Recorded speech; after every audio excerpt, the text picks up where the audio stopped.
حضرات و خواتین، جیسے کہ آپ کے علم میں ہے کہ القرآن کورسز نیٹ ورک پاکستان کے زیر اہتمام ہر ماہ کے دوسرے اتوار کو یہاں القرآن کورسز سینٹر بہادر آباد میں مختلف فکری و علمی اور اصلاحی موضوعات پر درس قرآن و حدیث کا انعقاد کیا جاتا ہے۔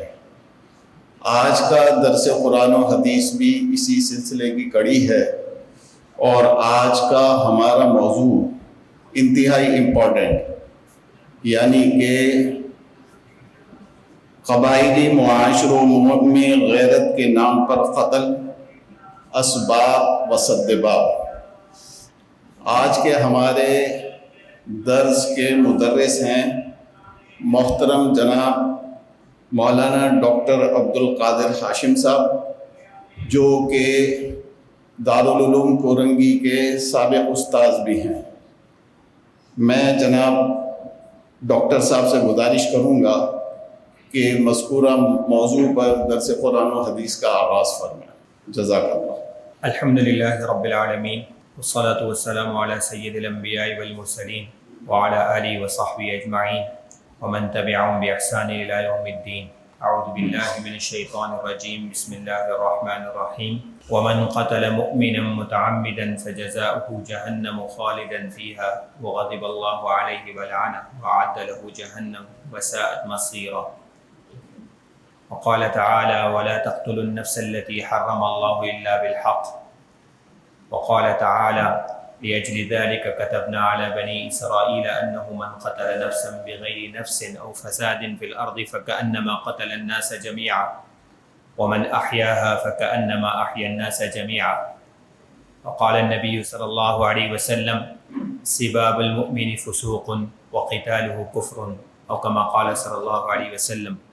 صدق الله العظيم وصدق رسوله النبي الكريم، ونحن على ذلك لمن الشاهدين والشاكرين، والحمد للہ رب العالمین۔ بزرگان محترم اور برادران عزیز، آج کی نشست کا جو عنوان ہے وہ بڑی ہی اہمیت کا موضوع ہے، اور ایک اسلامی معاشرے کے لیے جو چیزیں بدنامی کا ذریعہ بن سکتی ہیں ان میں سے ایک یہ بھی ہے جو آج کی نشست کا عنوان ہے، اور وہ ہے غیرت کے نام پر قتل۔ یہاں دو تین الفاظ ہمارے عنوان میں بڑے اہم ہیں۔ ایک لفظ ہے غیرت، دوسرا لفظ ہے قتل، تیسرا لفظ ہے اس کے اسباب، اور چوتھا ہے اس کا سدباب۔ ہم کوشش کریں گے کہ اسی ترتیب سے اپنی گفتگو کو آگے بڑھائیں۔ تو سب سے پہلے جو لفظ ہے غیرت، غیرت کسے کہا جاتا ہے؟ غیرت اس جذبے کا نام ہے جو مختلف مواقع پر انسان کے اوپر طاری ہوتا ہے، اور پھر اس کی بنیاد پر انسان کوئی رد عمل دیتا ہے۔ عموماً غیر کی شرکت کو ناقبول کرنے کا فطری جذبہ ہے غیرت۔ کسی کی شرکت کو قبول نہ کرنے کا جو فطری جذبہ ہے انسان میں اللہ سبحانہ و تعالیٰ نے رکھا ہے، اور آپ چھوٹے چھوٹے بچوں سے لے کر بڑی عمر تک کے لوگوں کے اندر یہ بات عموماً دیکھتے ہیں کہ وہ اپنی چیزوں میں کسی کی شرکت کو قبول نہیں کرتے ہیں، اور یہ جذبہ ایک فطری جذبہ ہے۔ اگر کسی میں جذبہ نہ ہو تو یہ عیب ہے، یعنی اگر کسی کے اندر یہ جذبہ نہ ہو تو آپ جانتے ہیں کہ ہمارے یہاں کہا جاتا ہے بے غیرت ہے، اور بے غیرت ہونا جو ہے وہ ایک گالی کے برابر سمجھا جاتا ہے۔ اس کی وجہ یہی ہے کہ بے غیرتی جو ہے یہ عیب ہے، انسان کے لیے برا وصف ہے، اور غیرت جو ہے ایک اچھا وصف ہے، ایک فطری جذبہ ہے جو قابل تعریف ہے۔ تو یہی وجہ ہے کہ سب سے زیادہ غیرت والی جو ذات ہے وہ اللہ سبحانہ و تعالیٰ کی اپنی ذات ہے۔ حدیث قدسی میں آتا ہے کہ اللہ سبحانہ و تعالیٰ یہ ارشاد فرماتے ہیں کہ انا اغنی الشرکاء عن الشرک، من عمل عملا اشرک فیہ معی غیری ترکتہ وشرکہ. اللہ سبحانہ و تعالیٰ کا ارشاد جناب نبی کریم صلی اللہ علیہ وسلم نے حدیث قدسی میں بیان فرمایا ہے کہ اللہ تعالیٰ یہ فرماتے ہیں کہ میں سب سے زیادہ بیزار ہوں کس سے؟ شرک سے. کسی بھی شریک کو اپنے شریک سے جو بیزاری ہوتی ہے تو میں ان سب سے زیادہ بیزار ہوں. یعنی اس بات کو بالکل بھی قبول نہیں کرتا کہ میرے ساتھ کسی کو رکھا جائے. فرمایا کہ من عمل عملا اشرک فیہ معی غیری، اگر کوئی شخص کوئی کام کرے اور اس میں میرے ساتھ کسی اور کو شریک کر دے، ترکتہ وشرکہ، تو میں اس کام کو اور اس کے شرک کو اور اس بندے کو چھوڑ دیتا ہوں، اس کے حوالے کر دیتا ہوں، پھر میرے یہاں وہ قبول نہیں ہوتا.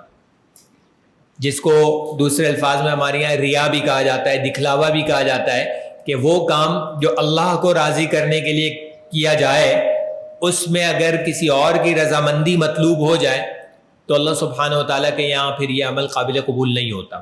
اور اس کی وجہ جو بیان فرمائی ہے اللہ تعالیٰ کے لیے، وہ غیرت کی وجہ بیان فرمائی ہے کہ یہ غیرت کا تقاضا ہے کہ اپنے ساتھ کسی اور کو قبول نہ کیا جائے، کسی شریک کو قبول نہ کیا جائے. اسی طریقے سے جناب نبی کریم صلی اللہ علیہ وسلم کی ایک اور حدیث شریف ہے جس میں آپ صلی اللہ علیہ وسلم فرماتے ہیں کہ ما احد اغیر من اللہ، اللہ سے زیادہ غیرت والا کوئی نہیں ہے، اللہ سے زیادہ غیرت والا کوئی نہیں ہے. من اجل ذلک حرم الفواحش ما ظہر منها وما بطن. اچھا، اللہ سبحانہ و تعالیٰ کی غیرت کا تقاضا کیا ہے؟ ایک تو وہ تقاضا ہے جو ابھی ذکر ہوا کہ شرک اللہ کو قبول نہیں ہے. دوسرا تقاضا یہ ہے کہ اللہ سبحانہ و تعالیٰ نے اسی غیرت کی وجہ سے فواحش کو یعنی برائیوں کو حرام کیا ہے، چاہے وہ ظاہری بے حیائی کی چیزیں ہوں یا باطنی بے حیائی کی چیزیں ہوں. ان کو اللہ سبحانہ و تعالیٰ نے اسی وجہ سے حرام کیا ہے کہ یہ غیرت کے خلاف ہے. یعنی اللہ تعالیٰ کی غیرت کے خلاف ہے کہ اللہ تعالیٰ کی نافرمانی کی جائے، اور خاص طور پہ وہ نافرمانی جس میں بے حیائی کا بھی عمل دخل ہو. تو ایسی نافرمانی اللہ سبحانہ و تعالیٰ نے حرام کی ہی اسی وجہ سے ہے کہ یہ اللہ کی غیرت کے خلاف ہے. پھر جناب نبی کریم صلی اللہ علیہ وسلم نے اپنے بارے میں بھی غیرت کا اظہار فرمایا، عمل سے بھی اور قول سے بھی. قول تو یہ ہے کہ جب یہ آیات نازل ہوئیں کہ اگر کوئی شخص زنا کرے، بدکاری کرے، تو جو شخص اس کو دیکھے تو اسے 4 گواہ لانے ہوں گے قاضی کے سامنے اس جرم کو ثابت کرنے کے لیے. تو حضرت سعد بن عبادہ رضی اللہ تعالیٰ عنہ انصار میں سے بڑے درجے کے صحابی ہیں. انہوں نے فرمایا کہ رسول اللہ، اگر میں اپنی بیوی کو کسی کے ساتھ مشغول دیکھوں تو کیا میں 4 گواہ جمع کرتا پھروں گا؟ اتنی دیر میں تو وہ تو بھاگ جائے گا، تو میں تو اسی وقت اس کا اپنی تلوار سے کام تمام کر دوں گا. آپ صلی اللہ علیہ وسلم نے فرمایا کہ کیا تم لوگوں کو سعد کی غیرت پر تعجب ہوتا ہے؟ یعنی حضرت سعد رضی اللہ تعالیٰ عنہ نے اپنی غیرت کا اظہار کیا، ان الفاظ سے اپنی غیرت کا اظہار کیا کہ یہ تو بے غیرتی ہوگی کہ میں اس طرح سے اس کو برداشت کروں. تو آپ صلی اللہ علیہ وسلم نے فرمایا کہ کیا تم سعد کی غیرت سے حیرت میں پڑتے ہو، تعجب کرتے ہو؟ حالانکہ میں جو ہوں وہ سعد سے بھی زیادہ غیرت والا ہوں. اپنے قول سے آپ صلی اللہ علیہ وسلم نے فرمایا. اور پھر آپ صلی اللہ علیہ وسلم نے فرمایا کہ اللہ سبحانہ و تعالیٰ سب سے زیادہ غیرت والے ہیں. اللہ سبحانہ و تعالیٰ سب سے زیادہ غیرت والے ہیں. لیکن اللہ سبحانہ و تعالیٰ کی غیرت کا تقاضا یہی ہے کہ اللہ کی نافرمانی نہ کی جائے. اب یہاں آپ صلی اللہ علیہ وسلم نے اپنے لیے بھی غیرت کا استعمال فرمایا، الفاظ سے اپنی غیرت کا اظہار فرمایا. پھر ایک واقعہ آتا ہے کتب حدیث میں کہ ایک مرتبہ جناب نبی کریم صلی اللہ علیہ وسلم حضرت عائشہ صدیقہ رضی اللہ تعالیٰ عنہ کے حجرے میں تشریف لے گئے تو دیکھا کہ وہاں ایک لڑکا جو ہے وہ حضرت عائشہ رضی اللہ تعالیٰ عنہ کے ساتھ بیٹھا ہوا ہے. آپ صلی اللہ علیہ وسلم کے چہرے کا رنگ بدل گیا فوراً غصے سے. حضرت عائشہ رضی اللہ تعالیٰ نے بھانپ لیا. تو جیسے ہی بھانپ لیا تو فوراً انہوں نے وضاحت کی کہ یا رسول اللہ یہ میرا رضائی بھائی ہے، یعنی میں نے اور اس لڑکے نے ایک خاتون کا دودھ پیا ہے تو میرا رضائی بھائی ہے. فوراً انہوں نے وضاحت دی. تو یہ عملاً آپ صلی اللہ علیہ وسلم کی غیرت کا اظہار ہوا کہ فوری طور پہ آپ صلی اللہ علیہ وسلم کے چہرے کا رنگ جو ہے وہ کیا ہو گیا، بدل گیا. اور یہ کوئی بھی غیرت مند آدمی ہوگا اس کا یہی معاملہ ہوگا، اور ایسا ہی ہونا بھی چاہیے. ٹھیک. لیکن کیا اس غیرت کا تقاضا یہ ہے کہ اس جذبے سے متاثر ہو کے جو دل میں آئے وہ کر لے؟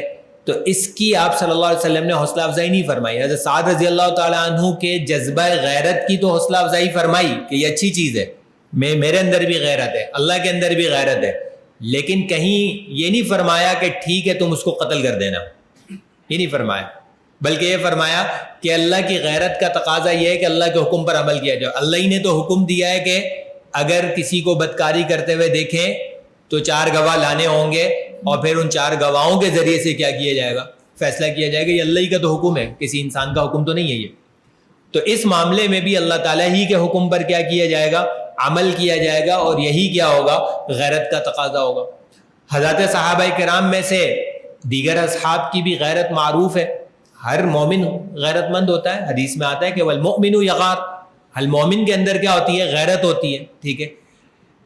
حضرت عمر بن خطاب رضی اللہ تعالیٰ عنہ کے بارے میں سن رکھا ہوگا آپ حضرات نے بھی کہ جناب نبی کریم صلی اللہ علیہ وسلم نے یہ فرمایا ایک مرتبہ کہ میں نے جو ہے وہ جنت میں ایک محل دیکھا، اس کے باہر جو ہے وہ ایک لڑکی وضو کر رہی تھی، تو میرا دل چاہا کہ میں کیا کروں، اس محل کے اندر بہت خوبصورت محل تھا کہ جا کے اس محل کو دیکھ لوں.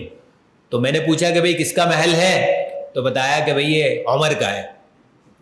تو آپ صلی اللہ علیہ وسلم فرمایا کہ بھئی میں تمہاری غیرت کی وجہ سے اس میں پھر نہیں گیا، تمہاری غیرت کا خیال آ گیا مجھے، عمر تمہاری غیرت کا خیال آ گیا تو میں گھر میں داخل نہیں ہوا. تو حضرت عمر رضی اللہ تعالیٰ عنہ رونا آ گیا، رو کے فرمانے لگے یا رسول اللہ آپ سے غیرت کروں گا میں، یا رسول اللہ میں آپ سے غیرت کروں گا.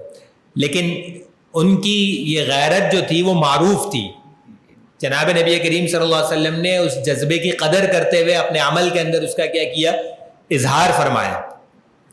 اسی طریقے سے حضرت اسماء بنت ابی بکر رضی اللہ تعالیٰ عنہ، حضرت عائشہ رضی اللہ تعالیٰ عنہ کی ہمشیرہ، حضرت ابوبکر رضی اللہ تعالیٰ عنہ کی صاحبزادی، یہ حواری رسول حضرت زبیر بن العوام رضی اللہ تعالیٰ عنہ کی زوجہ ہیں، حضرت اسماء بنت ابی بکر رضی اللہ تعالیٰ عنہ. وہ فرماتی ہیں کہ ایک مرتبہ میں ایک کھجور کی ٹوکری جو بہت بھاری تھی وہ اٹھا کے لے جا رہی تھی، اور مجھے بڑی مشقت کا سامنا تھا کہ اچانک جو ہے وہ جناب نبی کریم صلی اللہ علیہ وسلم وہاں سے گزرے، اور آپ صلی اللہ علیہ وسلم کے ساتھ دیگر حضرات بھی تھے. آپ صلی اللہ علیہ وسلم نے جب یہ دیکھا کہ میں بڑی مشقت میں ہوں تو ایک سواری آپ صلی اللہ علیہ وسلم نے بٹھا دی، بیٹھ جاؤ بیٹھ، اور حضرت اسماء رضی اللہ تعالیٰ عنہ کو اشارہ کیا کہ آپ اس پہ سوار ہو جائیں، سامان اس پہ رکھ دیجئے. تو حضرت اسماء رضی اللہ تعالیٰ عنہ فرماتی ہیں کہ میں بیٹھنے ہی لگی تھی کہ مجھے جو ہے وہ حضرت زبیر ابن العوام رضی اللہ تعالیٰ عنہ کی غیرت یاد آ گئی کہ اتنے سارے مردوں کے بیچ میں اکیلی عورت جو ہے وہ سواری پہ بیٹھ کے جاؤں گی تو میرے شوہر جو کہ بڑے غیرت مند ہیں حضرت زبیر ابن العوام رضی اللہ تعالیٰ عنہ، انہیں پتہ چلے گا تو وہ ناراض ہوں گے، اس لیے وہ نہیں بیٹھی. انہوں نے عرض کیا کہ رسول اللہ میں ویسے ہی چلی جاؤں گی. بعد میں جب حضرت زبیر رضی اللہ تعالیٰ عنہ کے سامنے یہ واقعہ ذکر کیا تو حضرت زبیر ابن العوام رضی اللہ تعالیٰ عنہ فرمانے لگے کہ بھائی مجھے اس بات سے زیادہ تکلیف ہوئی کہ تمہیں اتنی مشقت میں آنا پڑا، اس سے بہتر تھا کہ تم بیٹھ جاتی، جب تمہارے پاس آپشن تھا تو تم سوار ہو جاتی. ٹھیک ہے.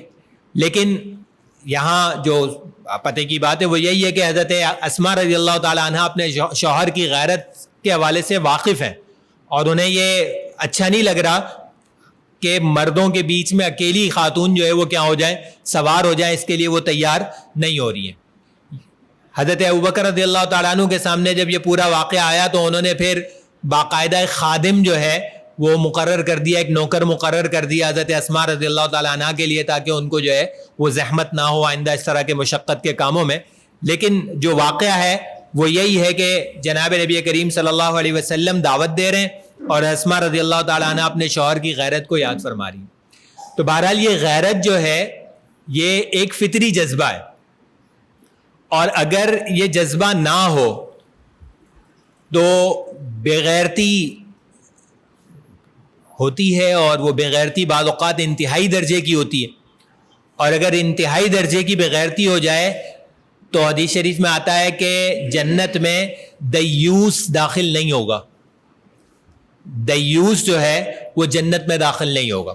یہ آپ صلی اللہ علیہ وسلم کا فرمان ہے. اور دیوس اس شخص کو کہا جاتا ہے جو اپنے گھر والوں کو بے حیائی کے اندر، نامحرموں کے ساتھ اختلاط کے اندر بغیر ضرورت کے دیکھتا بھی ہو اور اسے کوڑن بھی پیدا نہ ہوتی ہو اور اس کو روکنے کی کوئی صورت بھی اختیار نہ کرتا ہو، تو اس کو دیوس کہا جاتا ہے. اور جناب نبی کریم صلی اللہ علیہ وسلم فرما رہے ہیں کہ دیوس جو ہے وہ جنت میں داخل نہیں ہوگا. ٹھیک ہے، تو بغیرتی جو ہے یہ ہرگز قابل قبول نہیں ہے. غیرت جو ہے یہ لازمی امر ہے، لازمی وصف ہے جو مطلوب ہے. اسلام نے اس کی پذیرائی کی ہے اور اس کی ترغیب دی ہے. البتہ یہ غیرت جو ہے یہ ایک اصطلاحی لفظ ہے اور اس کا ایک وہ معنی ہوتا ہے جو کسی بھی معاشرے میں رائج ہو جاتا ہے، اور ایک وہ معنی ہے جو شریعت کے اندر معتبر ہے. اس کو کہا جائے گا کہ ایک غیرت عرفی ہے ہوتی ہے اور ایک غیرت شرعی ہوتی ہے. اب تک جو ہم نے ذکر کیا یہ غیرت شرعی غیرت ہے. یہ ساری جو غیرت کی تفصیلات ہم نے ذکر کی اللہ سبحانہ و تعالیٰ کے حوالے سے، جناب نبی کریم صلی اللہ علیہ وسلم کے حوالے سے، حضرات صحابہ کرام کے حوالے سے، یہ ساری کی ساری جو ہے یہ غیرت شرعی ہے. یہ شریعت کا تقاضا ہے کہ یہ غیرت انسان کے اندر موجود ہو. ٹھیک ہے، اگر غیرت کسی ایسی چیز کے بارے میں کی جائے جس کا شریعت نے تقاضا نہیں کیا، یا غیرت کا اظہار کسی ایسے طریقے سے کیا جائے جو شرعی احکامات کے خلاف ہو اور کسی معاشرے میں وہ رائج ہو، تو یہ عرفی غیرت کہلائے گی، شرعی غیرت نہیں کہلائے گی. اور یہ عرفی اور شرعی کی تقسیم اور چیزوں میں بھی ہے، صرف غیرت کے معاملے میں نہیں ہے. آپ نے واقعہ سن رکھا ہوگا حضرت عائشہ رضی اللہ تعالی عنہ کا، کہ حضرت عائشہ رضی اللہ تعالی عنہ فرماتی ہیں کہ انصار کی عورتیں کتنی اچھی عورتیں ہیں، انصار کی خواتین کتنی اچھی خواتین ہیں کہ شرم نے انہیں دین سیکھنے سے نہیں روکا. شرم و حیا نے انہیں دین کے مسئلے سیکھنے سے نہیں روکا. پس منظر اس کا یہ تھا کہ ایک مرتبہ جناب نبی کریم صلی اللہ علیہ وسلم کی خدمت میں ایک انصاری خاتون آئیں اور عرض کیا کہ یا رسول اللہ، دیکھیں اللہ تعالیٰ تو جو ہے وہ شرم نہیں فرماتے ہیں، مجھے ایک بات دینی مسئلہ پوچھنا ہے. آپ صلی اللہ علیہ وسلم فرمایا کہ پوچھو.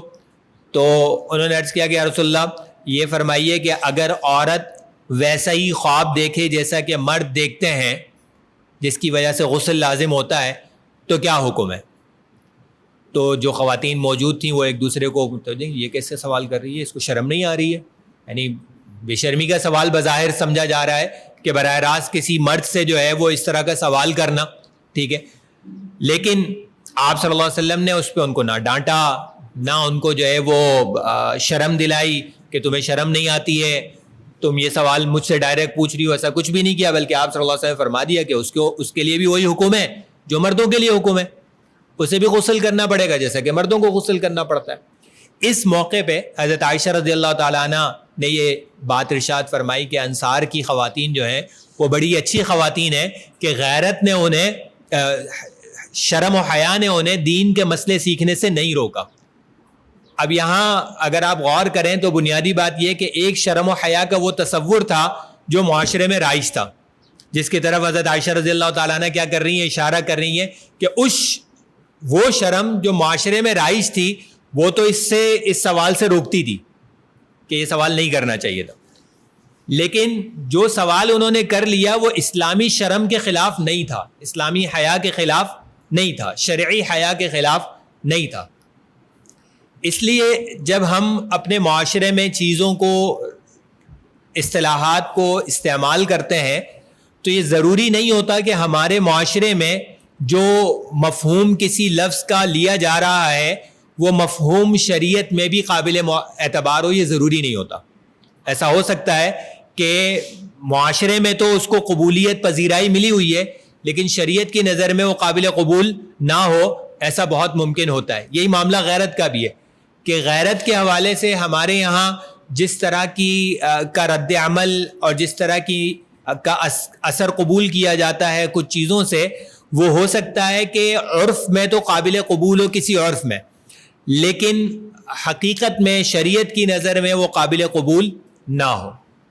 تو اس سے پتہ چلا کہ غیرت جو ہے وہ دو قسم کی ہے، بلکہ ایک حدیث شریف میں یہ الفاظ آتے ہیں، حدیث شریف میں یہ الفاظ آتے ہیں کہ ایک غیرت وہ ہے جو اللہ تعالیٰ کو پسند ہے، اور ایک غیرت وہ ہے جو اللہ تعالیٰ کو پسند نہیں ہے۔ تو اللہ تعالیٰ کو جو پسند غیرت ہے وہ یہی والی ہے کہ کیا کیا جائے، اللہ کی حرمتیں اگر پامال ہو رہی ہوں تو اس پہ انسان کو غیرت آنی چاہیے اور اس پر انسان کی طرف سے رد عمل آنا چاہیے۔ یہ غیرت جو ہے وہ غیرت حقیقی ہے۔ تو یہ تو پہلا لفظ ہو گیا جو آج کے عنوان میں شامل ہے، غیرت۔ دوسرا لفظ ہے قتل۔ قتل کا مطلب کیا ہوتا ہے؟ سب جانتے ہیں کہ کسی کی جان لے لینا قتل کہلاتا ہے، اور یہ جو کسی کی جان لے لینا ہے اس کا معاملہ بھی یہی ہے کہ کبھی یہ جائز ہوتا ہے کبھی ناجائز ہوتا ہے۔ کسی کی جان لے لینا کسی صورت میں جائز ہوتا ہے اور کسی صورت میں جائز نہیں ہوتا۔ جائز صورت سب سے پہلی وہ ہے کہ کوئی اللہ اور اس کے رسول کو ماننے کو تیار نہ ہو اور ان کے مقابلے میں لڑنے کے لیے کھڑا ہو جائے، اللہ اور اس کے رسول کے مقابلے میں، دین کے مقابلے میں لڑنے کے لیے کھڑا ہو جائے، تو اس سے جو لڑائی ہوگی وہ جہاد کہلائے گی، اور جہاد میں جو ہے وہ کیا کی جا سکتی ہے؟ جان لی جا سکتی ہے۔ ٹھیک ہے، اس وجہ سے لی جا سکتی ہے کہ انسانی جان کو جو عزت اللہ سبحانہ و تعالیٰ نے دی ہے، اس شخص نے خود اس عزت کو کیا کر دیا؟ رد کر دیا، قبول کرنے کے لیے تیار نہیں، وہ اللہ ہی کو ماننے کو تیار نہیں ہے۔ جس اللہ نے اس انسانی جان کو عزت دی ہے وہ اس اللہ ہی کو ماننے کو تیار نہیں ہے، تو وہ اس عزت کے بھی قابل نہیں ہے، اس وجہ سے جائز ہو جاتا ہے۔ اسی طریقے سے اگر کوئی مسلمان ہی ہو لیکن وہ بغاوت پہ کھڑا ہو جائے، اور بغاوت بھی جو ہے وہ کسی صحیح بنیاد پر نہ ہو، تو پھر ایسی صورت کے اندر ان کی جان لینے کی بھی اجازت دی گئی ہے۔ سورہ حجرات کے اندر اللہ سبحانہ و تعالیٰ نے فرمایا کہ اگر مومنوں کی دو جماعتوں کے درمیان لڑائی ہو جائے تو کیا کیا جائے؟ ان میں صلح کروا دی جائے، ان کے درمیان کیا کی جائے؟ صلح کروائی جائے۔ اگر صلح کروانے سے وہ دونوں مان جائیں تو معاملہ حل ہو گیا، اور اگر ان میں سے کوئی ایک تو مان جائے، دوسری جماعت ماننے کو تیار نہ ہو، تو اب اللہ سبحانہ و تعالیٰ فرماتے ہیں فَقَاتِلُوا الَّتِي تَبْغِي حَتَّى تَفِيءَ إِلَىٰ أَمْرِ اللَّهِ۔ اب سارے مسلمان مل کر اس جماعت کے خلاف قتال کریں یہاں تک کہ وہ اللہ کے حکم پر واپس آ جائے۔ اللہ کا حکم یہی ہے کہ صلح کروائی جا رہی ہے، دونوں مل کے بیٹھ کر مسئلے کو حل کرو، بیٹھ جاؤ۔ نہیں مان رہے ہو تو اب کیا کیا جائے گا؟ تمہارے خلاف جہاد کیا جائے گا، اور ایسی صورت کے اندر ان کی جان بھی جائے گی۔ فقاتلو، قتال کا اللہ سبحانہ و تعالیٰ کیا کر رہے ہیں؟ حکم دے رہے ہیں۔ اگر کوئی فتنہ فساد زمین کے اندر مچائے تو اس فتنہ فساد کو ختم کرنے کے لیے جو ہے وہ اجازت ہے قتل کی۔ والفتنۃ اشد من القتل، قرآن کریم میں اللہ سبحانہ و تعالیٰ نے فرمایا کہ فتنہ پھیلانا جو ہے یہ قتل سے زیادہ خطرناک ہے۔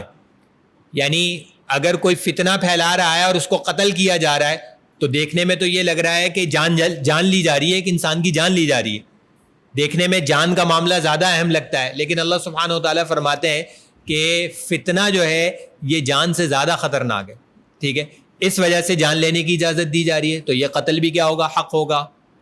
اسی طریقے سے اگر کوئی شخص کسی دوسرے شخص کو بغیر کسی جائز وجہ کے قتل کر دے تو اسلام میں اس کی سزا کیا ہے؟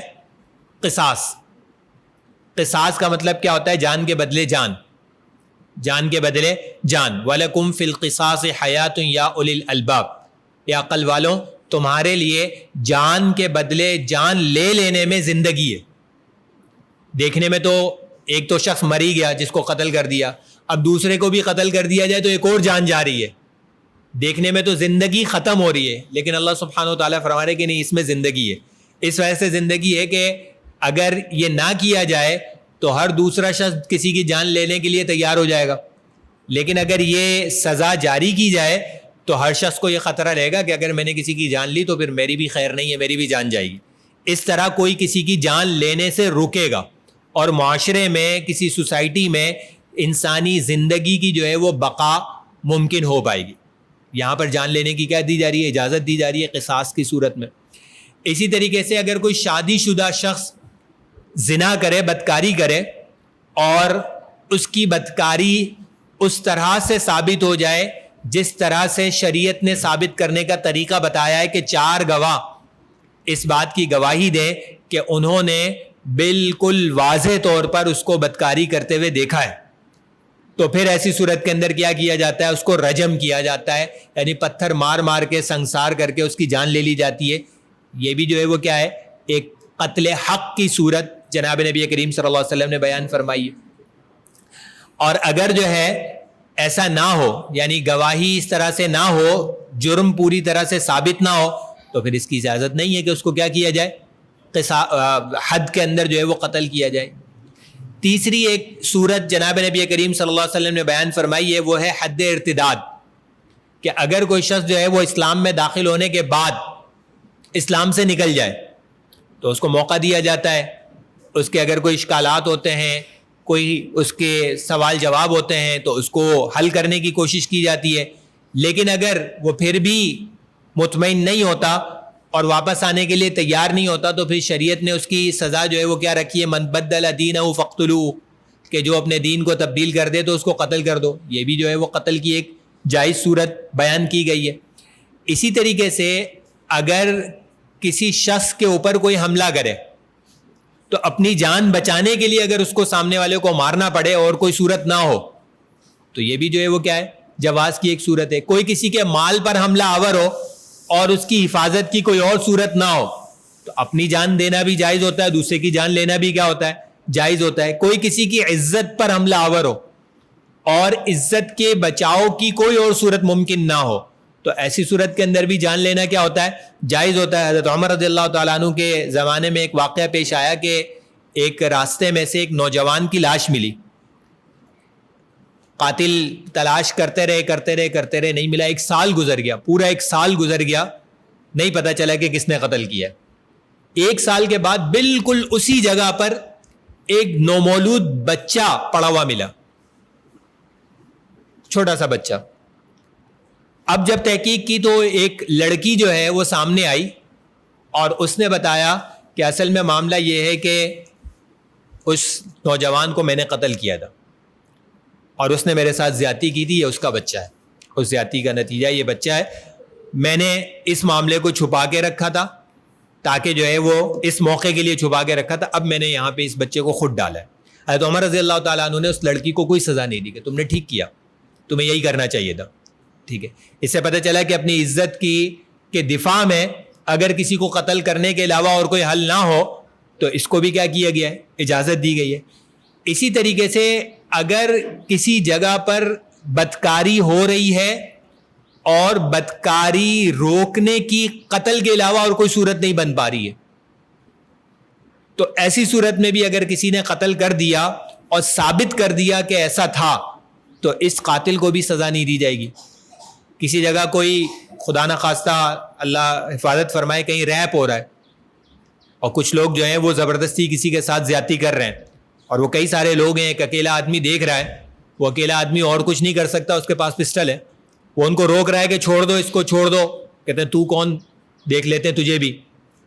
اب وہ اس عورت کو اس زیادتی سے بچانے کے لیے ان مجرموں پہ کیا کر دیتا ہے؟ فائرنگ کر دیتا ہے، اور کیمرے کی ریکارڈنگ سے ثابت ہو گیا کہ ہاں واقعتاً ایسا ہی تھا کہ اس نے روکنے کی کوشش بھی کی تھی، وہ نہیں رک رہے تھے، غلط کام ہو رہا تھا اور اس نے اس غلط کام کو مجبوراً روکنے کے لیے فائرنگ کی اور یہ لوگ مارے گئے، تو اس کو سزا نہیں دی جائے گی۔ اس کے پاس اور کوئی آپشن بچا نہیں تھا، اس وجہ سے اس نے کیا کیا؟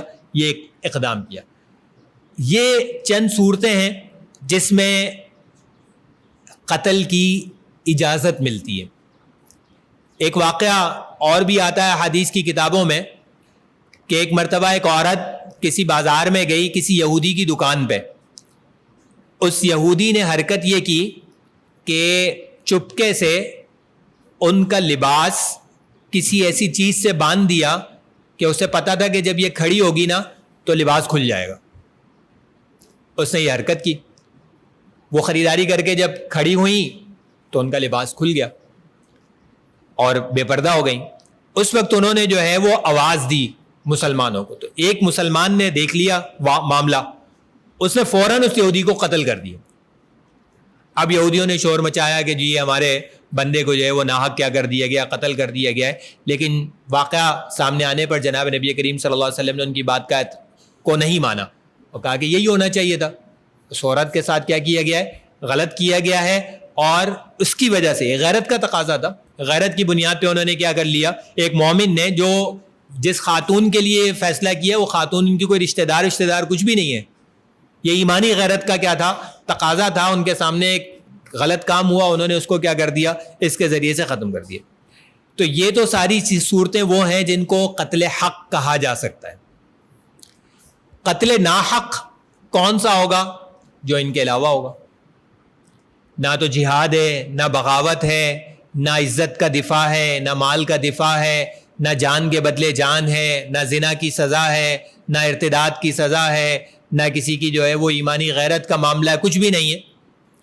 بس ویسے ہی اپنے اوپر سوار کر لیا ہے کہ یہ ہماری غیرت کے خلاف ہے کہ ایسا کیوں ہو گیا.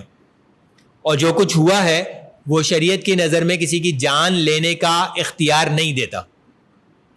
جو کچھ ہوا ہے وہ شریعت کی نظر میں کسی کی جان لینے کا اختیار نہیں دیتا، اور کسی نے جان لے لی تو یہ قتل ناحق کہلائے گا.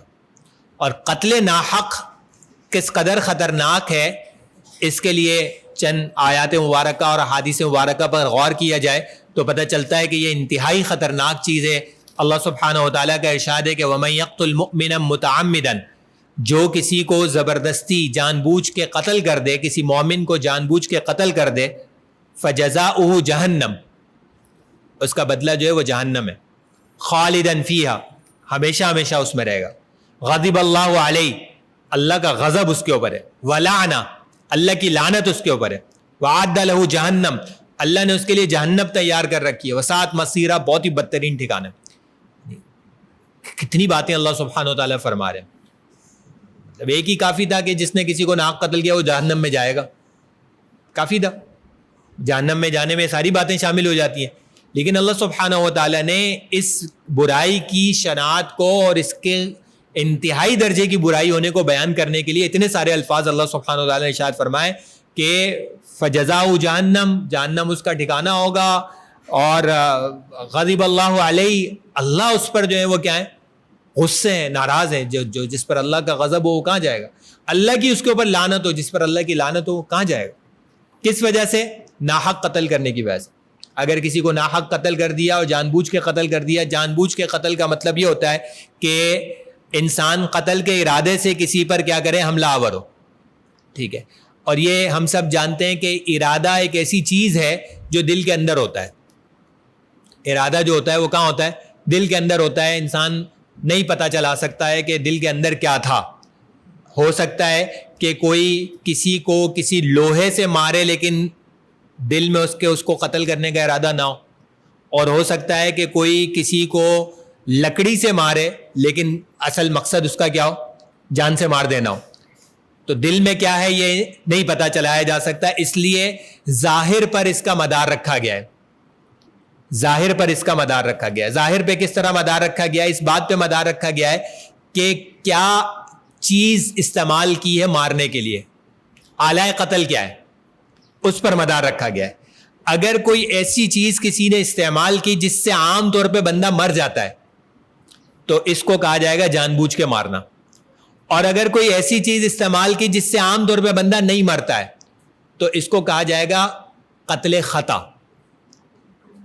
اس کو کہا جائے گا قتل خطا، غلطی سے مارا گیا. مثال کے طور پہ کوئی چھوٹی لکڑی سے کسی کو مار رہا ہے لیکن پہلی ہی چوٹ اس کے دل پہ لگ گئی، مر گیا. عام طور پہ تو چھوٹی لکڑی سے بندہ نہیں مرتا لیکن وہ مر گیا. ٹھیک ہے، تو اس کو کیا سمجھا جائے گا؟ قتل عمد سمجھا جائے گا یا قتل خطا سمجھا جائے گا؟ تو اسلامی شریعت کے اعتبار سے اس کو قتل خطا سمجھا جائے گا. اس کے اوپر یہ حکم نہیں لگے گا کہ بدلے میں اس بندے کو مار دیا جائے، بلکہ بدلے میں اس کے اوپر دیت آئے گی، دیت ادا کی جائے گی. اور اگر کسی شخص نے جو ہے وہ کسی کو چھری مار دی، فائر کر دیا کسی کے اوپر، لوہے کی راڈ کسی کے اوپر پھینک دی، اس طرح کی چیزوں سے عام طور پہ کیا ہو جاتا ہے؟ بندہ مر جاتا ہے. اگر لگ جائے تو مر جاتا ہے. وہ کہتا ہے کہ نہیں میرا تو اس کو مارنے کا ارادہ نہیں تھا، پھر بھی سمجھا جائے گا کہ یہ قتل عمد ہی ہے، یہ جان بوجھ کے مارنا ہی ہے، اور اس کے اوپر جان بوجھ کے قتل کرنے والے کیا ہوں گے؟ احکامات جاری ہوں گے. تو بہرحال اگر کوئی جان بوجھ کے کسی کو قتل کرتا ہے تو اللہ سبحانہ و تعالیٰ نے اتنے سخت الفاظ اس کے لیے استعمال فرمائے. قرآن کریم ہی کی دوسری آیت میں اللہ سبحانہ و تعالیٰ کا ارشاد ہے کہ وَلَا تَقْتُلُوا النَّفْسَ الَّتِي حَرَّمَ اللَّهُ إِلَّا بِالْحَقِّ. اللہ نے جس جان کی حرمت رکھی ہے اس کو مت قتل کرو الا بالحق، الا یہ کہ حق ہو جائے اس کو قتل کرنا. اور حق کیسے ہوتا ہے وہ بھی ہم نے ذکر کیا کہ کن وجوہات کی بنیاد پہ کسی کی جان لینا کیا ہو جاتا ہے، جائز ہو جاتا ہے، ورنہ جو ہے وہ کسی کو قتل نہ کیا جائے. اسی طریقے سے اللہ سبحانہ و تعالیٰ نے سورہ مائدہ میں فرمایا کہ وَلِأَجْلِ ذَلِكَ كَتَبْنَا عَلَى بَنِي إِسْرَائِيلَ أَنَّهُ مَنْ قَتَلَ نَفْسًا بِغَيْرِ نَفْسٍ. بنی اسرائیل کا اصول بھی بیان فرمایا اور ہمارے لیے بھی یہی اصول ہے کہ اگر کوئی کسی کو قتل کرے بغیر کسی دوسری جان کے بدلے کے، بغیر کسی جان کے بدلے کے اگر کوئی کسی کو قتل کرے، من قتل نفسا بغیر نفس او فساد فی الارض، یا زمین میں فساد پھیلائے بغیر کوئی کسی کو قتل کرے، فکأنما قتل الناس جميعا، یہ ایسے ہے جیسے اس نے سارے انسانوں کو قتل کر دیا. ایک کی جان لے لینا ایسا ہے جیسے سب کی جان لے لی. ومن احیاها، اور جو کسی ایک جان کو بچائے، فکأنما احیا الناس جميعا، تو یہ ایسا ہے جیسے کہ اس نے سب کی جانوں کو بچا لیا. تو کسی ایک کی جان لینا یہ بھی ہلکا معاملہ نہیں ہے. اور جناب نبی کریم صلی اللہ علیہ وسلم کا ارشاد ہے کہ سباب المؤمن فسوق وقتالہ کفر، کما قال صلی اللہ علیہ وسلم، کہ مومن کو گالم گلوچ کرنا یہ بڑے درجے کا بہت خطرناک گناہ ہے. گالم گلوچ کرنا یہ بہت بڑا گناہ ہے. وقتالہ کفر، اور اس کو مار دینا یہ تو کفر ہے، اس کو قتل کر دینا یہ تو کیا ہے، کفر ہے. یعنی کس قدر خطرناک جو ہے وہ وعید ہے جناب نبی کریم صلی اللہ علیہ وسلم کی طرف سے. یہ علماء نے فرمایا کہ اس صورت میں کہ جب مومن ہونے کی وجہ سے کسی کو قتل کر رہا ہو تو یہ کفر تک پہنچ جائے گا، یعنی اس کا عمل اس کو کافر بنا دے گا. ٹھیک ہے، لیکن بہرحال شدت اس سے واضح ہوتی ہے جناب نبی کریم صلی اللہ علیہ وسلم کے ارشاد سے. اسی طریقے سے ایک حدیث میں آپ صلی اللہ علیہ وسلم نے فرمایا کہ اگر کسی شخص کے ناحق قتل میں آسمان زمین والے سارے شریک ہو جائیں، سب کو اللہ سبحانہ و تعالیٰ دوزخ میں داخل فرما دیں گے. ایک آدمی کی جان لینے میں 10 آدمی شریک ہو گئے تو یہ 10 کے 10 جو ہے وہ کیا ہو جائیں گے، جہنم کے مستحق ہو جائیں گے. حضرت عمر رضی اللہ تعالیٰ عنہ کا بھی فرمان ہے کہ اگر صنعا والے سارے کے سارے کسی کے قتل میں شریک ہوں تو میں ان سب کو بدلے میں قتل کروا دوں گا. صنعا یمن کا مشہور شہر ہے اور اس کا دارالحکومت ہے. تو اس کی مثال دے کے فرمایا کہ اگر یہ سارے کے سارے کسی ایک شخص کو قتل کرنے میں، ناحق قتل کرنے میں شریک ہوں تو بدلے میں ان سب کو قتل کروا دوں گا. ایک جان کی حرمت جو ہے وہ اتنی زیادہ اللہ سبحانہ و تعالیٰ کے نزدیک ہے. تو یہ ساری احادیث اور آیات مبارکہ یہ بتاتی ہیں کہ قتل ناحق جو ہے یہ بہت بڑا جرم ہے، اس کی اجازت نہیں ہے. اب ہم آ جاتے ہیں اس بات پر کہ جو غیرت کے نام پر قتل ہمارے معاشرے میں بھی ہے اور دیگر کئی معاشروں میں بھی یہ موجود ہے، اور اس کی تاریخ کوئی نئی نہیں ہے. اگر اس کو تحقیق کی جائے تو پتہ چلتا ہے کہ بہت پرانی تاریخ ہے. یعنی اسلام سے بھی پہلے سے یہ معاملہ جو ہے وہ چلا آ رہا ہے کہ لوگ غیرت کے نام پر کیا کیا کرتے تھے، قتل کر دیا کرتے تھے. اور اس کا مطلب یہی ہوتا تھا کہ کوئی شخص جو ہے وہ اپنی بیوی کو قتل کر دے اس بنیاد پہ کہ اس کا کسی اور کے ساتھ تعلق ہے، یا کوئی اپنی بہن کو یا اپنی بیٹی کو یا اپنی ماں کو یا اپنے قریبی رشتہ داروں میں سے کسی کو اس بات پہ قتل کر دے کہ اس کا کسی اور سے تعلق ہے، اور اس کی وجہ سے وہ اس کو کیا کہے، اپنی غیرت کے خلاف قرار دے، اپنی عزت کے خلاف قرار دے کہ میری بے عزتی کر دی ہے، اس وجہ سے میں کیا کر دوں گا، تمہیں نہیں چھوڑوں گا. یہ جو عنوان ہے یہ غیرت کے نام پر قتل کہلاتا ہے. اور یہ واضح رہنا چاہیے کہ یہ عام طور پہ تو خواتین کے ساتھ ہوتا ہے، لیکن اس کے برعکس بھی ہوتا ہے. ایسی مثالیں بھی موجود ہیں جہاں کسی خاتون نے کسی مرد کو اسی عنوان سے قتل کر دیا کہ وہ کسی اور کے ساتھ کیوں انوالو تھا، اس بنیاد پہ کسی عورت نے جو ہے وہ اپنے شوہر کو قتل کر دیا. ٹھیک ہے، تو اس طرح کے واقعات بھی رپورٹ ہوئے ہیں، میڈیا کے اندر موجود ہیں، پاکستانی معاشرے میں بھی ہیں، دیگر جگہوں پر بھی ہیں. بہرحال یہ جو غیرت کے نام پر قتل ہے یہ کیوں ہوتا ہے؟ یہ اس وجہ سے ہوتا ہے کہ غیرت کا جو مفہوم ہے اس کو صحیح استعمال نہیں کیا جا رہا. غیرت عرفی کو اپنے اوپر طاری کر دینے کی وجہ سے یہ معاملات پیش آتے ہیں. شرعی غیرت کا تقاضا تو یہ ہے کہ شریعت نے جو طریقہ بتایا ہے ایسے معاملے کو حل کرنے کے لیے وہ اختیار کیا جائے. شریعت نے طریقہ یہ بتایا کہ 4 گواہوں کے ذریعے سے کیا کیا جائے, معاملے کو ثابت کیا جائے, اور جب معاملہ ثابت ہو جائے تو اس کی سزا شریعت نے طے کر رکھی ہے. وہ سزا جو ہے وہ کیا کروا دی جائے, جاری کروا دی جائے. اور سزا جاری کرنے کا جو اختیار ہے وہ اسلام نے حدود اور قصاص کے معاملے میں سزا جاری کرنے کا اختیار عام آدمی کو نہیں دیا ہے, بلکہ یہ ریاست کے ہاتھ میں رکھا ہے. ٹھیک ہے, یہ بہت اچھی طرح سے ہمیں سمجھنا چاہیے. اگرچہ ہمارا جو آج کا عنوان ہے اس میں لفظ جو ہے وہ قبائلی معاشروں میں غیرت کے نام پر قتل ضرور ہے, لیکن یہ ہم جانتے ہیں کہ یہ صرف قبائلی معاشرے کا مسئلہ نہیں ہے, یہ شہروں کے اندر بھی ہو جاتا ہے. ٹھیک ہے, اگرچہ زیادہ یہ پیش وہاں آتا ہے لیکن ویسے جو ہے وہ شہروں کے اندر بھی ہو جاتا ہے. اور اس کے علاوہ بھی جو ہے وہ لوگ کیا کرتے ہیں, ناحق نہ صحیح قانون اپنے ہاتھ میں لے لیتے ہیں لوگ, اور کسی کے قاتل کو خود ہی جو ہے وہ کیا کر ڈالتے ہیں, قتل کر ڈالتے ہیں, یا زنا کی سزا جو ہے وہ خود ہی جاری کر دیتے ہیں, یا چوری کی سزا جو ہے وہ خود ہی کسی کے ہاتھ کاٹ دیتے ہیں, یا خود ہی جو ہے وہ کیا کر دیتے ہیں, کسی کو کوڑے لگا دیتے ہیں. تو یہ شریعت کے مزاج کے اور نظام کے خلاف ہے. شریعت نے جرائم اور ان کی سزاؤں کا ایک بہت ہی زبردست قسم کا عقل کے بالکل مطابق جو ہے وہ کیا دیا, نظام دیا ہے.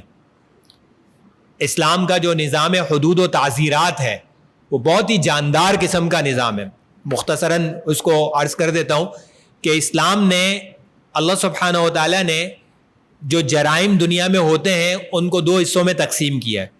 چند جرائم وہ ہیں کہ جن کی سزائیں دین نے خود متعین کر دی ہیں, اور چند جرائم وہ ہیں جن کی, بلکہ اکثر جرائم وہ ہیں کہ جن کی سزاؤں کا اختیار انسانوں کو دیا ہے. جن معاملات میں سزائیں خود دین نے متعین کر دی ہیں ان کو حدود کہا جاتا ہے, حدود اللہ, اللہ کی طے کردہ حدود. اور جن جرائم میں یہ معاملہ انسانوں کو کے حوالے کیا گیا ہے کہ جو تم مناسب سمجھو وہ سزا دے دینا, اس کو تعزیرات کہا جاتا ہے. آپ نے لفظ سنا ہوگا, مجموعہ تعزیرات پاکستان میں یہ لکھا ہوا ہے, اس جرم کی یہ سزا ہے, اس جرم کی یہ سزا ہے. تو تعزیرات سے مراد جو ہے وہ سزا دینا ہے. جن جرائم کی سزائیں اسلام نے طے کر دی ہیں وہ چند ہی ہیں, چند جرائم ہیں. وہ کون سے جرائم ہیں؟ زنا ہے, کسی پر زنا کا الزام لگانا ہے, چوری ہے, شراب پینا ہے, ڈاکہ ڈالنا ہے اور اسلام سے پھر جانا ہے. یہ چند معاملات ہیں جن کو حدود اللہ کہا جاتا ہے. ان کا معاملہ یہ ہے کہ اگر اس میں جرم ویسے ثابت ہو جائے جیسا شریعت نے تقاضا کیا ہے تو پھر نہ تو اس کی سزا کو معاف کیا جا سکتا ہے, نہ اس میں تبدیلی کی جا سکتی ہے. پھر یہاں سزا کی معافی کا اختیار پیغمبر کے پاس بھی نہیں. جناب نبی کریم صلی اللہ علیہ وسلم کے سامنے ایک معاملہ آیا جس میں آپ صلی اللہ علیہ وسلم نے جو ہے وہ سزا حدود کی فیصلہ دے دیا. جب فیصلہ دے دیا اور جاری ہونے لگی تو پھر جو ہے وہ لوگوں کی طرف سے باتیں آنے لگیں. آپ صلی اللہ علیہ وسلم نے فرمایا کہ بھئی میرے پاس لائے کیوں تھے, میرے پاس لائے کیوں تھے؟ نہ لاتے. بھئی جرم ہوا تھا, ضروری تھا کہ رپورٹ بھی ہوتا؟ ضروری تو نہیں ہے نا. ایک جرم کسی کے سامنے ہوا ہے, ٹھیک ہے, اور وہ یہ چاہتا ہے کہ اس پہ وہ سزا جاری نہ ہو کہ جو شریعت کی سزا ہے, تو کیوں لے کے جا رہا ہے عدالت میں؟ وہ عدالت میں جب وہ لے گیا اور گواہوں سے وہ جرم ثابت ہو گیا تو اب معاف کرنے کا اختیار پیغمبر کے پاس بھی نہیں. یہ جو سزائیں یہ کیا کہلاتی ہیں؟ حدود کہلاتی ہیں, حدود اللہ کہلاتی ہیں. ان میں نہ کمی بیشی ہو سکتی ہے اور نہ ہی جو ہے وہ معاف کرنے کا کسی کے پاس اختیار ہے. اس کے علاوہ جتنے بھی معاملات ہیں وہ سارے کے سارے جو ہے وہ کیا ہیں؟ تعزیرات میں آتے ہیں. تعزیرات کے اندر کیا ہے معاملہ کہ جو جج مناسب سمجھے وہ سزا دے سکتا ہے. کتابوں میں لکھا ہے کہ تعزیرات کا آغاز جو ہے وہ اس بات سے ہوتا ہے کہ کسی کو عدالت میں صرف بلوایا جائے. بعض شریف لوگوں کے لیے یہ بھی بہت بڑی سزا ہوتی ہے. جو واقعتاً شریف آدمی ہے اس کا خالی سمن جاری ہو جائے کہ عدالت میں بلایا گیا ہے, اس کے لیے یہی کافی ہے. وہ عدالت میں آ کے خالی ویسے ہی چلا جائے نا تو بھی اس کے لیے بہت بڑی سزا ہے. اور بعض جرائم پیشہ ایسے بھی ہوتے ہیں کہ انہیں جو ہے وہ بڑی سے بڑی سزا بھی کچھ نہیں کہتی. تو قتل بھی کیا جا سکتا ہے تعزیراً, جان بھی لی جا سکتی ہے سیاستاً تعزیراً, یعنی معاشرے کو فساد سے بچانے کے لیے جان بھی لی جا سکتی ہے تعزیر میں, ٹھیک ہے. لیکن حدود جو ہیں وہ طے ہیں. مثال کے طور پہ بدکاری کی حد کیا طے ہے کہ اگر شادی شدہ شخص نے بدکاری کی ہے اور جرم ثابت ہو جائے تو کیا کیا جائے گا, پتھر مار مار کے اس کی جان لے لی جائے گی, ٹھیک ہے. اور اگر غیر شادی شدہ نے کی ہے تو کیا کیا جائے گا, اس کو 100 کوڑے لگائے جائیں گے. یہ طے شدہ سزا ہے. اس سزا کو نہ تو تبدیل کرنے کا کسی کے پاس اختیار ہے, نہ معاف کرنے کا کسی کے پاس اختیار ہے, ٹھیک ہے. اور نہ اس کے ثبوت کا کوئی اور طریقہ ہے. اس کو ثابت کرنے کا یہی طریقہ ہے کہ 4 گواہ جو ہے وہ کیا کریں گے, گواہی دیں گے, یا بندہ خود 4 مرتبہ کیا کرے گا, اعتراف کرے گا کہ مجھ سے یہ غلطی ہو گئی ہے تو مجھے کیا کر دیا جائے, پاک کر دیا جائے.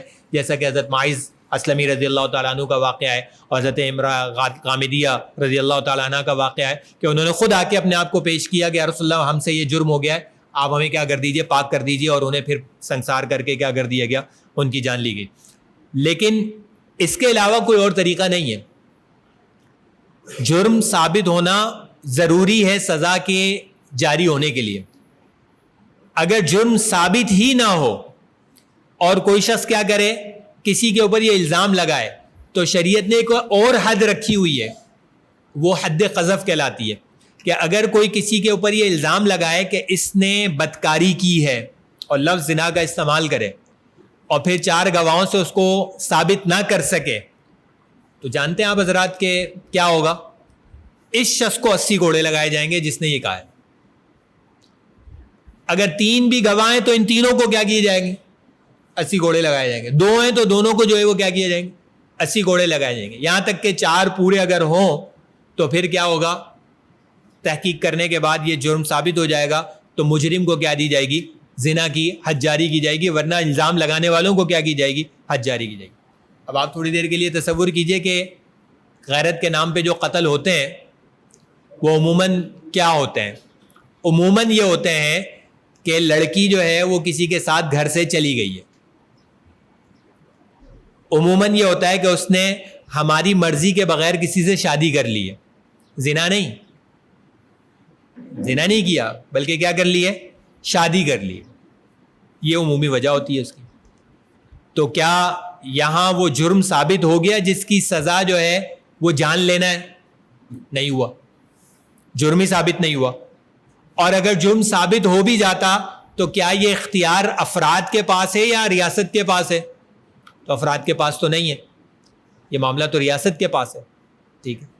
فرد کو کسی ایسے موقع پہ ہو سکتا ہے کہ قتل کرنے کی اجازت ہو جس وقت یہ جرم ہو رہا ہو اور وہ کسی اور طرح سے نہ روک سکتا ہو. جیسے ہم نے پہلے ذکر کیا کہ عین جس وقت یہ جرم ہو رہا ہے زنا کا, اس وقت وہ روکنے کی کوشش کر رہا ہے, کوئی اور صورت نہیں بچ رہی, تو اس نے کیا کر دیا, مجرم کو قتل کر دیا. تو وہ تو ایک الگ بات تھی. اس صورت میں اگر وہ ثابت کر دے تو اس کو سزا نہیں ہوگی. لیکن اگر اس صورت میں بھی وہ ثابت نہیں کر سکا تو ریاست اس کو بھی قتل کرے گی کہ تم نے کسی کی جان کیسے لے لی, ٹھیک ہے.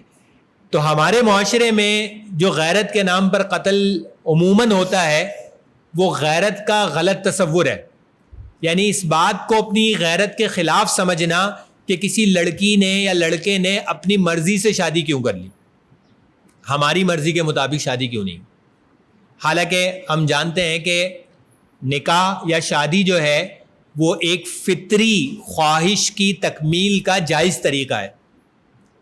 فطری خواہش ہے, جس طرح انسان کو کھانے کی بھوک لگتی ہے, پانی کی پیاس لگتی ہے, اسی طرح سے ایک صحت مند مرد یا عورت کو جو ہے وہ جنسی خواہش بھی ہوتی ہے. اور اس کی تکمیل کے لیے ایک جائز طریقہ جو ہے وہ کیا رکھا گیا ہے, نکاح کا رکھا گیا ہے, اور اسی کے ذریعے سے یہ خواہش پوری کرنے کی اجازت دی گئی ہے.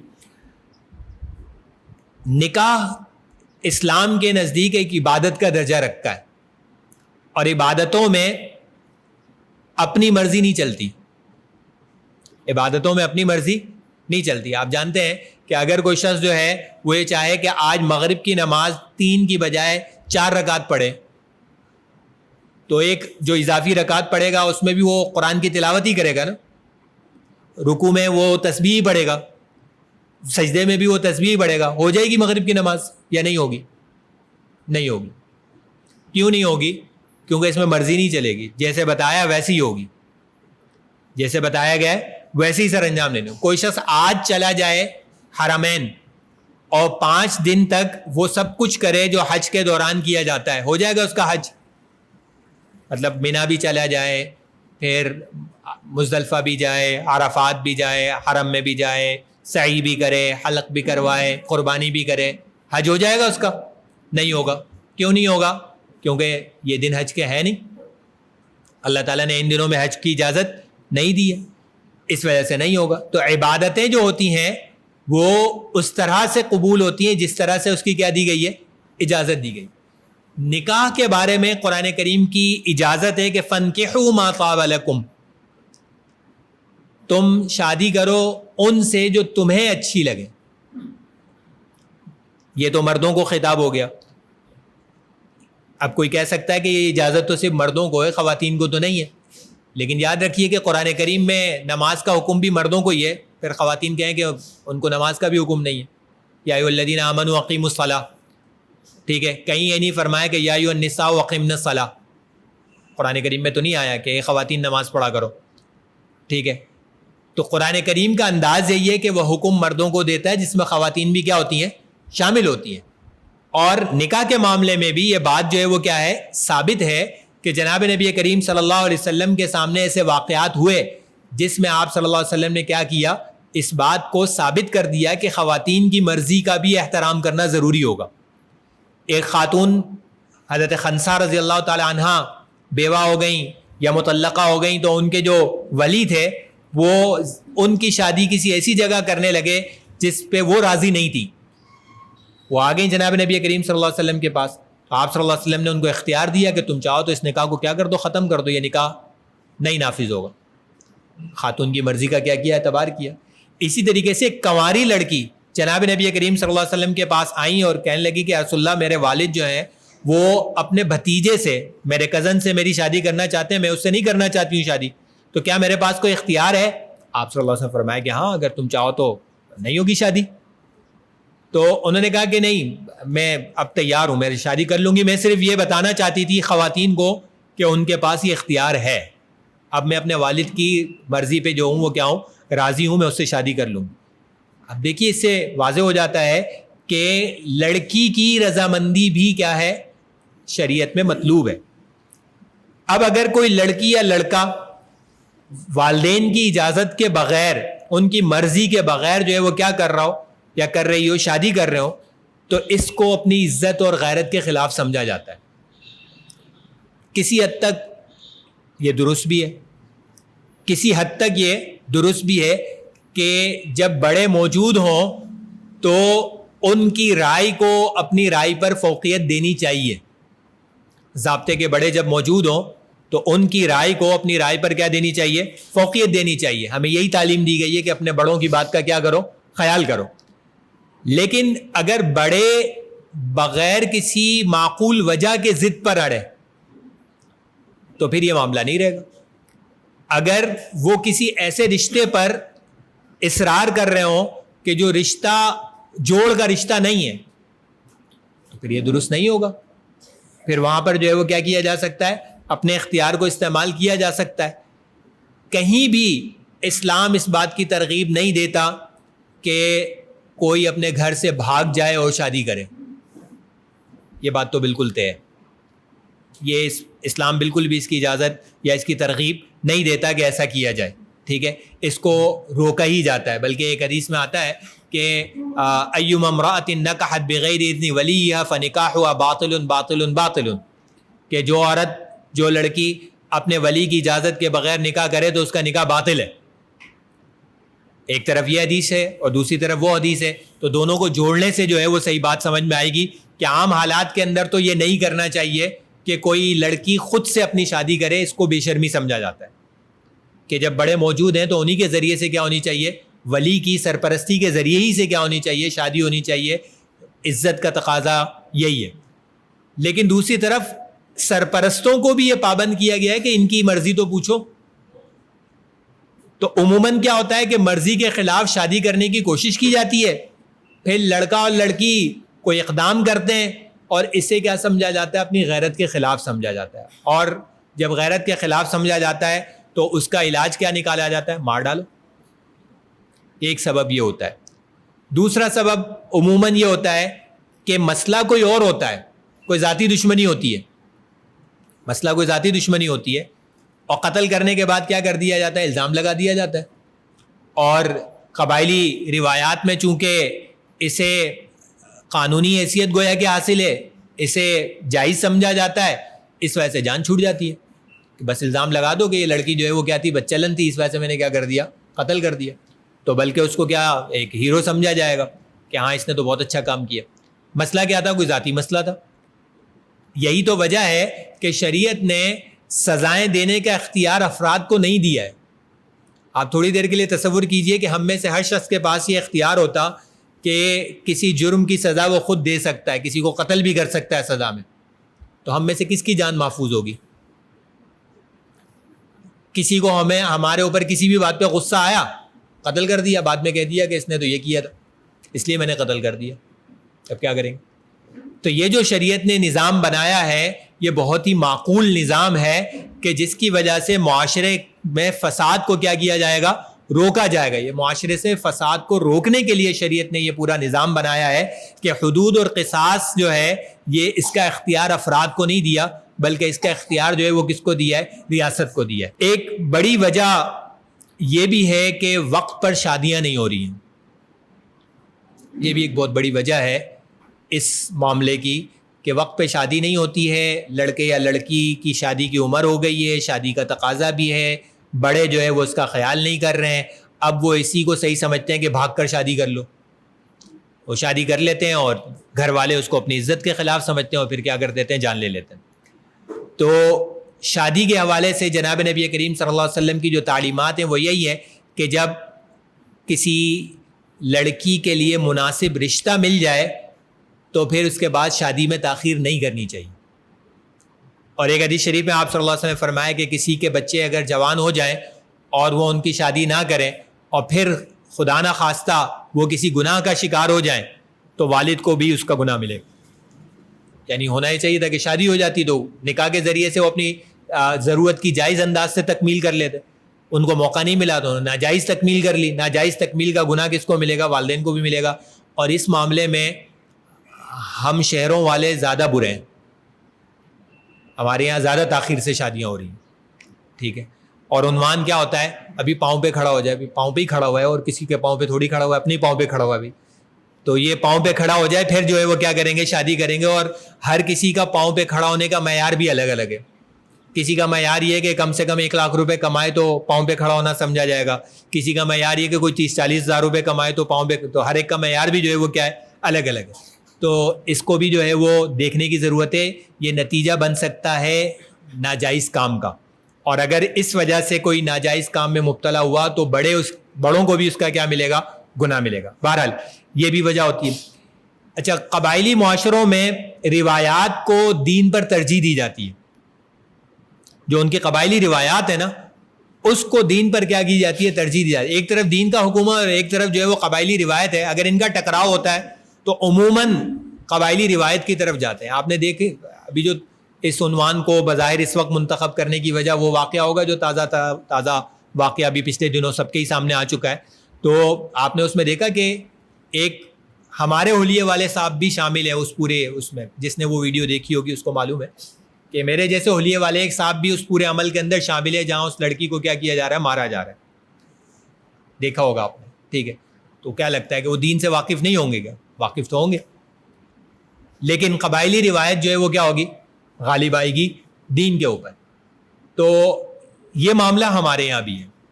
یعنی اس سلسلے میں نہیں ہے, لیکن دوسرے سلسلوں میں ہم بھی ایسے ہی ہیں کہ جو ہمارے رسم و رواج ہیں ان کو ہم اہمیت دیتے ہیں دین کے مقابلے میں. شادیوں کو دیکھ لیجیے, ہمارے موت میت کے معاملات کو دیکھ لیجیے, تو یہ بات بالکل اچھی طرح سے ہمیں سمجھ میں آ جائے گی کہ ہم بھی یہی کرتے ہیں کہ جو ہماری رسم اور ہمارا رواج ہے اس کو ہم کیا کرتے ہیں؟ فوقیت دیتے ہیں بنسبت کس کے؟ دین کے. سب کو معلوم ہے کہ اسلام میں شادی کیسے ہوتی ہے, لیکن ہماری شادیاں ویسے نہیں ہوتی. سب کو معلوم ہے کہ اسلام میں تکفین و تدفین وغیرہ کیسے ہونی چاہیے, لیکن ہمارے یہاں تکفین و تدفین کے معاملات ویسے نہیں ہوتے ہیں. تو یہی صورتحال قبائلی معاشرے میں اس مسئلے کے بارے میں کہ سب معلوم ہے لوگوں کو کہ دین یہ نہیں کہتا کہ کسی کو کیا کر دیا جائے, پسند کی شادی کرنے پہ قتل کر دیا جائے.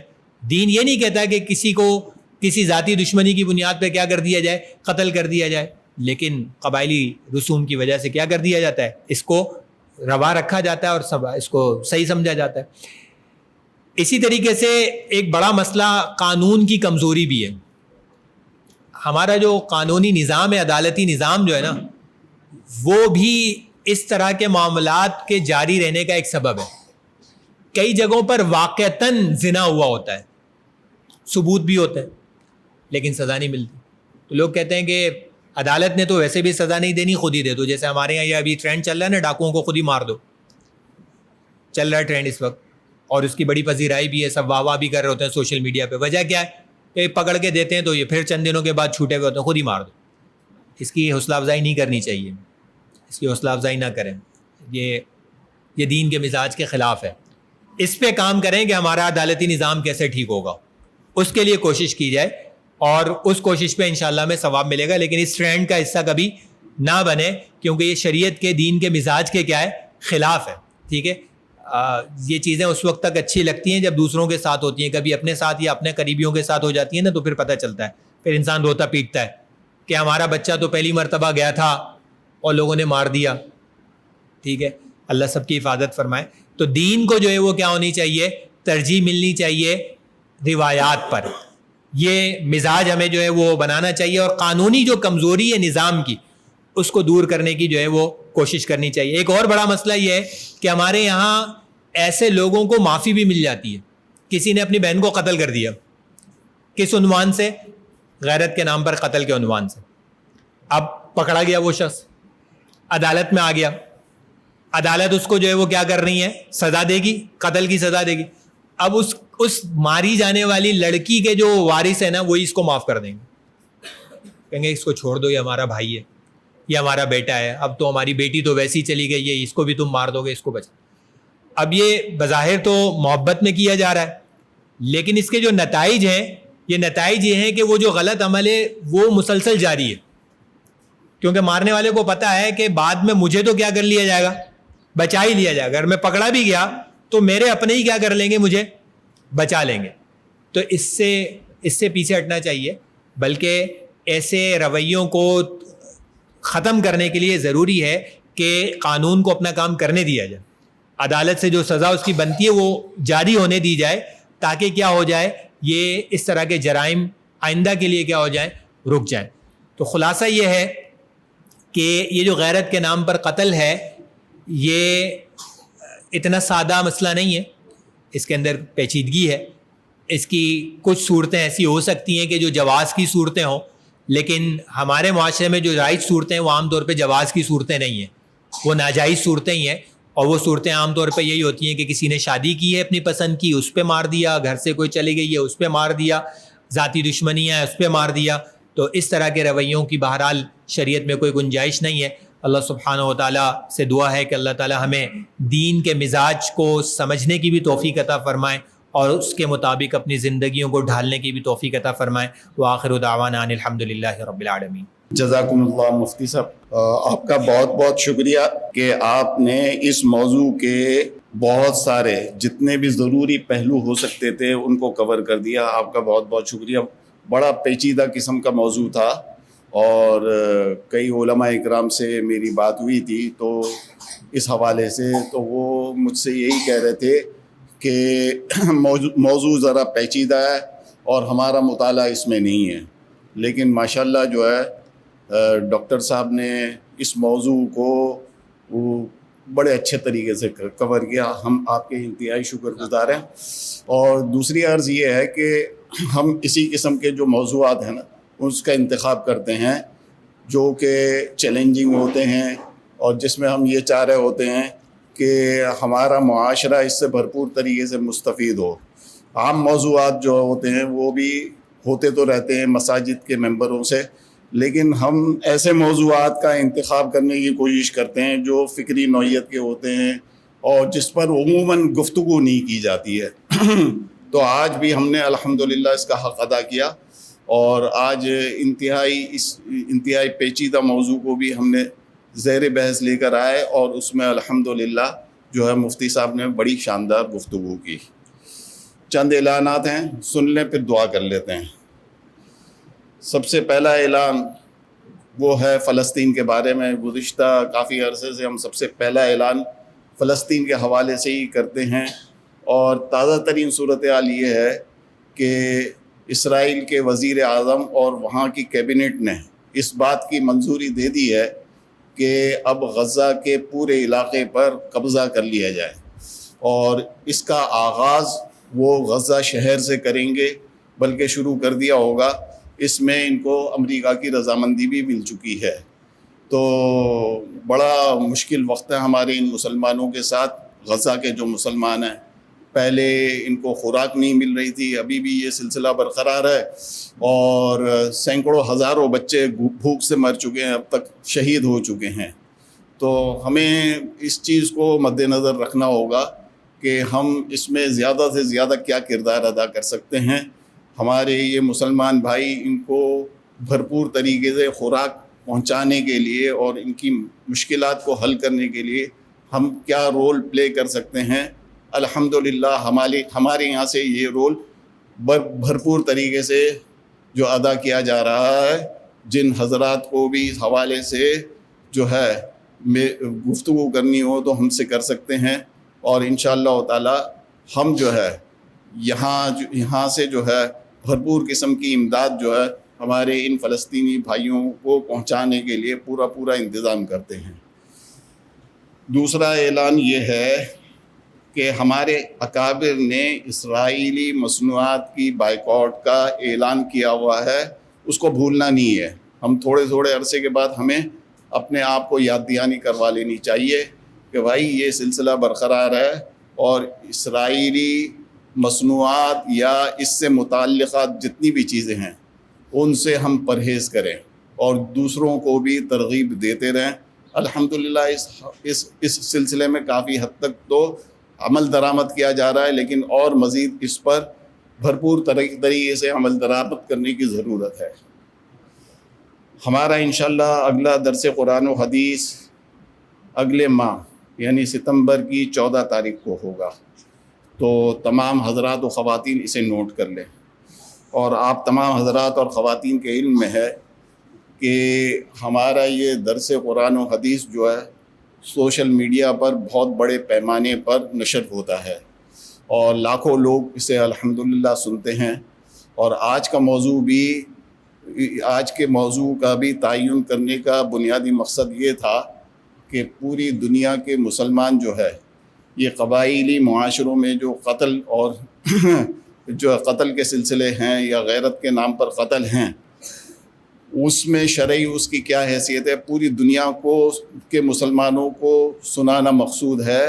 تو انشاءاللہ تعالی ہم آج کی یہ جو ہے نشست جو ہے وہ انشاءاللہ اپلوڈ کر دیں گے سوشل میڈیا پر، خاص طور پر فیس بک پر اور یوٹیوب پر. انشاءاللہ 1-8 دن میں اپلوڈ ہو جائے گی یہ. تو آپ تمام حضرات اور خواتین سے گزارش ہے کہ اسے سنیں اور دوسروں کو بھی سنوائیں. آج ہم نے سنا ہے، دوسری مرتبہ جو ہے ہمیں سننا چاہیے تاکہ اور کنسیپٹ کلیئر ہو جائے ہمارا. ٹھیک ہے. اور اس کی افادیت بہت زیادہ ہے، یعنی کہ الحمدللہ ڈاکٹر صاحب کا ایک درس جو ہے ابھی حال میں ہوا تھا ہمارے یہاں، تو اس میں اس کو تقریباً جو ہے 20 لاکھ لوگوں نے دیکھا تھا. ایک مفتی ارشاد صاحب کا درس تھا، اسے تقریباً 1,40,00,000 لوگوں نے دیکھا تھا. فائدہ بہت ہو رہا ہے اس کا.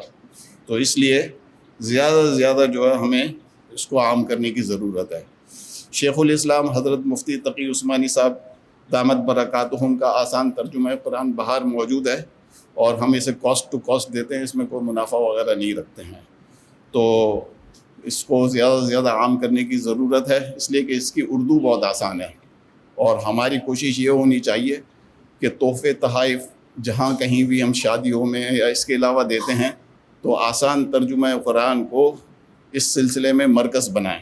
میرے بھانجے ہیں محمد حنیف دیوان، اور میرے ایک دوست ہیں ڈاکٹر صدیق نارفانی، اور ہمارے صدیق بھائی یہاں بیٹھے ہوئے بھی ہیں. 1 ہفتے پہلے ان کی والدہ کا انتقال ہوا ہے. اور دیگر جو بھی جو ہے جن حضرات اور خواتین کے جو یہاں آیا جایا کرتے تھے ان کے انتقال ہوئے، ان سب کی مغفرت کی دعا کرنی ہے۔ اور اس کے علاوہ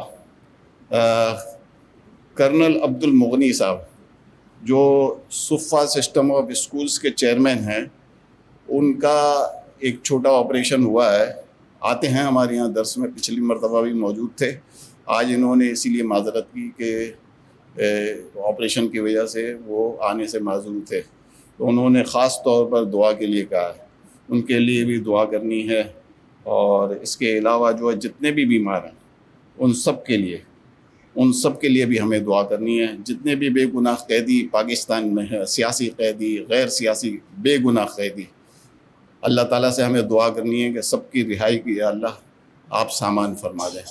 میں جناب ڈاکٹر صاحب سے گزارش کروں گا کہ دعا فرمائیں۔ اللہم لک الحمد لا نحصی ثناء علیک انت کما اثنیت علی نفسک، اللہم صلی علی سیدنا و مولانا محمد وعلی آل سیدنا و مولانا محمد وبارک وسلم۔ ربنا تقبل منا كما تقبلت من عبادك الصالحين، اللهم احسن عاقبتنا في الامور كلها واجرنا من خزي الدنيا وعذاب الاخره، اللهم انا نسالك رضاك والجنه ونعوذ بك من سخطك وغضبك والنار، اللهم قنا شرور انفسنا ومن سيئات اعمالنا، اللهم حبب الينا الايمان وزينه في قلوبنا وكره الينا الكفر والفسوق والعصيان واجعلنا من الراشدين۔